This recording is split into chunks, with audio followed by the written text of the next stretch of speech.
మరి ఒక V6లో పనిచేసిన ఒక జర్నలిస్టు ఇటీవలే ఆయన బీజేపీలో జాయిన్ అయ్యాడు. ఆయన బండి సంజయ్ గారితో మాట్లాడి బండి సంజయ్ గారి దగ్గరికి ఈ అమ్మాయి తల్లిదండ్రులను కూడా తీసుకొని పోయిండంట.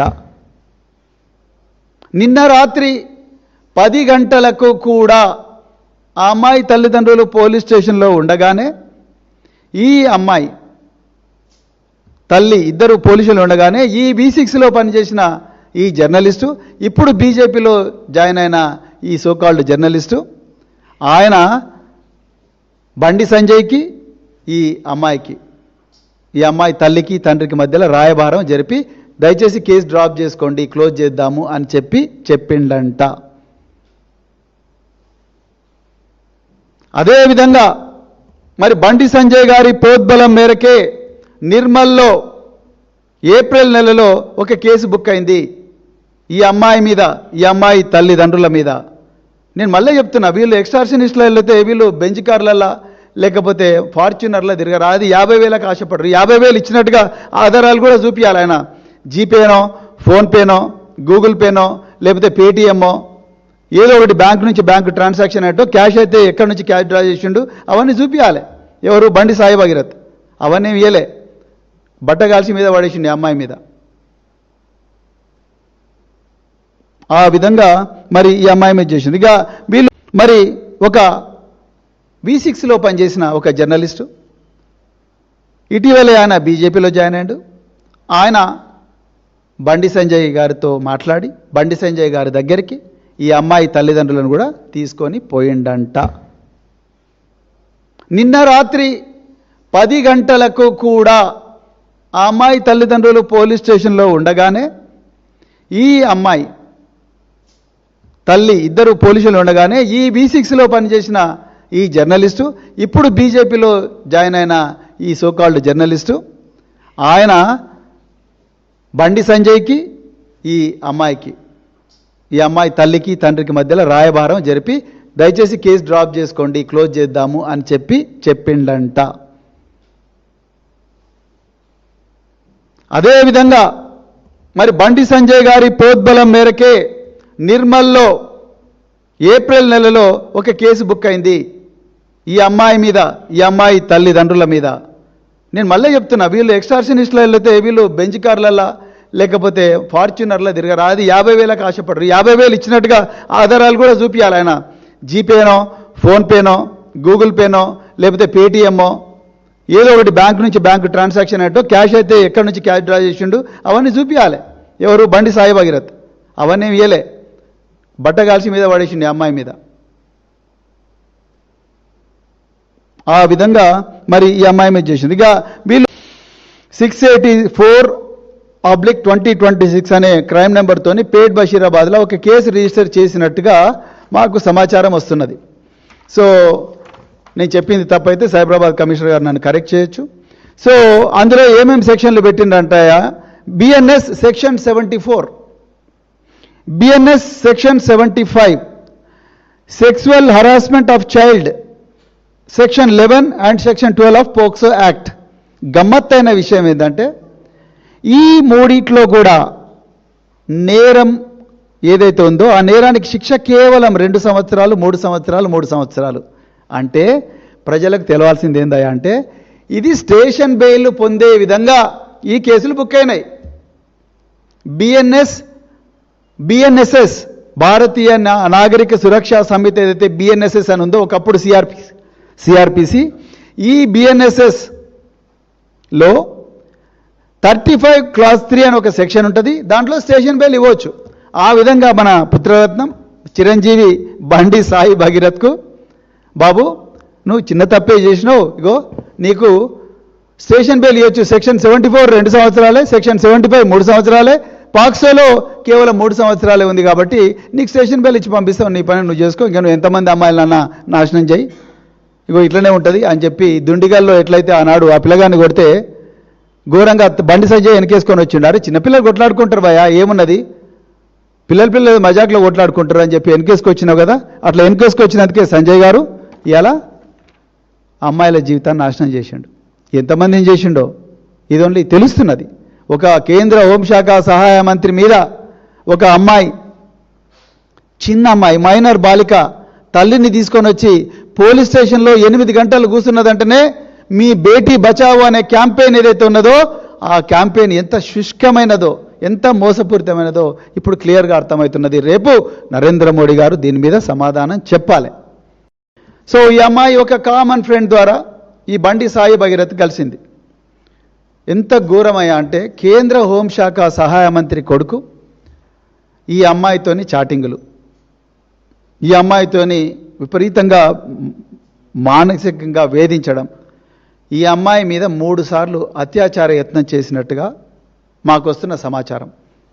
ఒకసారి మొయినాబాద్ ఫామ్ హౌస్లో, ఇంకొకసారి హైదరాబాద్కు ఉత్తర దిశలో ఉండే ఒక కాలనీలో వాళ్ళ ఇంటి దగ్గర బేస్మెంట్ ఏరియాలో అత్యాచార యత్నం చేసినట్టుగా, అదేవిధంగా నానక్రామగూడలో కూడా అత్యాచార యత్నం చేసినట్టుగా మాకు సమాచారం వస్తున్నది. విశ్వసనీయమైన సమాచారం ఉన్నది. మాకుండే సమాచారం మేరకు ఈ అమ్మాయి తల్లి ఈ ఆధారాలన్నిటితోని నిన్న పేట్ బషీరాబాద్కు అమ్మాయి తల్లి ఇద్దరు పోయినరు. మరి పోలీసుల గుండె ఎందుకు కరగలేదో నాకైతే తెలియదు. 3 సార్లు మొయినాబాద్ ఫామ్ హౌస్లో అయితే డిసెంబర్ 31 నాడు రాత్రి, అంటే ఆ సంవత్సరానికి అదే చివరి రోజు, న్యూ ఇయర్ డే సెలబ్రేషన్స్ జరుగుతూ ఉంటే రాత్రి వాళ్ళు తాగే డ్రింక్లో మత్తుమందు కలిపి ఆ అమ్మాయి మీద అత్యాచారం చేసిండ్రు అనేది కంప్లైంట్. ఒక కేంద్ర హోంశాఖ సహాయ మంత్రి కొడుకు మొయినాబాద్ ఫామ్ హౌస్లో ఒక మైనర్ బాలిక మీద అత్యాచారం చేస్తుంటే ఈ రాష్ట్రంలో ఉండే ఇంటెలిజెన్స్ యంత్రాంగం, పోలీస్ యంత్రాంగం ఏం చేస్తున్నది? అంటే మొయినాబాద్ల ఫామ్ హౌస్ల మీద దాడి చేస్తారు కదా, ఈ మొయినాబాద్ ఫామ్ హౌస్ ఎందుకు మీకు తెలియలేదు? నేను ఇవాళ సైబరాబాద్ పోలీసులను, తెలంగాణ పోలీసులను అడుగుతా ఉన్నా. అంటే ఆయన కేంద్ర హోంశాఖ సహాయ మంత్రి అయినందుక, లేకపోతే బండి సంజయ్ గారికి, కిషన్ రెడ్డి గారికి, రేవంత్ రెడ్డి గారికి అవినాభావ సంబంధం ఉన్నందుక? మీరు ఈ విషయాలు తెలంగాణ ప్రజలకు చెప్పాలి. ఆ అమ్మాయిని పెళ్ళి మైనర్ అయిపోయిన తర్వాత, మేజర్గా అయిన తర్వాత నిన్ను పెళ్లి చేసుకుంటానని నమ్మబలికిండంట సాయి భగీరథ్. సో ఇప్పుడు నాకు నువ్వు అవసరం లేదన్న వెంటనే ఆ అమ్మాయి 2 సార్లు, ఒకసారి ఉరేసుకోవాలని ప్రయత్నం చేసిందంట, 2 సార్లు చేయి మీద గాజు పెంకుతోని గాయాలు కూడా చేసుకున్నదంట. ఇది నాకు వస్తున్న సమాచారం. తప్పైతే సైబరాబాద్ పోలీసు వాళ్ళు చెప్పాలి. Because we don't know the facts. I got the information through my own sources. నాకుండే విశ్వసనీయ వర్గాల మేరకు నాకు వచ్చిన సమాచారం. ఇది తప్పైతే మీరు తప్పని చెప్పాలి. దాని తర్వాత సో ఈ అమ్మాయి ఒక కామన్ ఫ్రెండ్ ద్వారా ఈ బండి సాయి భగీరథ్ కలిసింది. ఎంత ఘోరమయ్యా అంటే కేంద్ర హోంశాఖ సహాయ మంత్రి కొడుకు ఈ అమ్మాయితోని చాటింగులు, ఈ అమ్మాయితోని విపరీతంగా మానసికంగా వేధించడం, ఈ అమ్మాయి మీద 3 సార్లు అత్యాచార యత్నం చేసినట్టుగా మాకు వస్తున్న సమాచారం. ఒకసారి మొయినాబాద్ ఫామ్ హౌస్లో, ఇంకొకసారి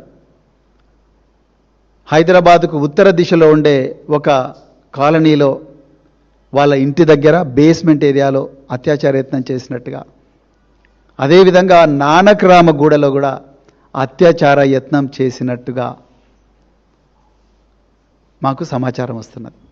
విశ్వసనీయమైన సమాచారం ఉన్నది.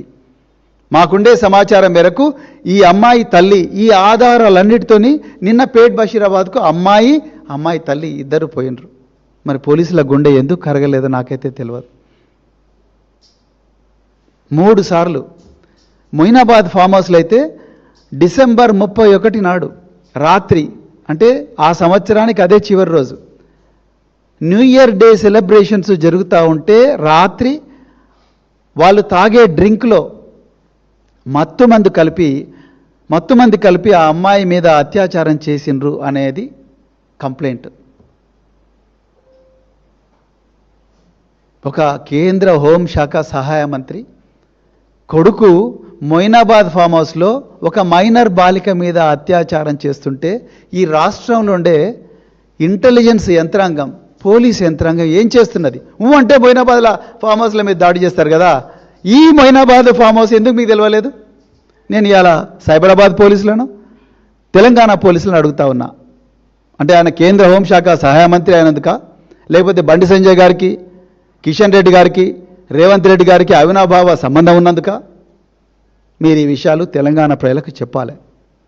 ఆ అమ్మాయిని పెళ్ళి మైనర్ అయిపోయిన తర్వాత, మేజర్గా అయిన తర్వాత నిన్ను పెళ్లి చేసుకుంటానని నమ్మబలికిండంట సాయి భగీరథ్. సో ఇప్పుడు నాకు నువ్వు అవసరం లేదన్న వెంటనే ఆ అమ్మాయి 2 సార్లు, ఒకసారి ఉరేసుకోవాలని ప్రయత్నం చేసిందంట, 2 సార్లు చేయి మీద గాజు పెంకుతోని గాయాలు కూడా చేసుకున్నదంట. ఇది నాకు వస్తున్న సమాచారం. తప్పైతే సైబరాబాద్ పోలీసు వాళ్ళు చెప్పాలి. Because we don't know the facts. I got the information through my own sources. నాకుండే విశ్వసనీయ వర్గాల మేరకు నాకు వచ్చిన సమాచారం. ఇది తప్పైతే మీరు తప్పని చెప్పాలి.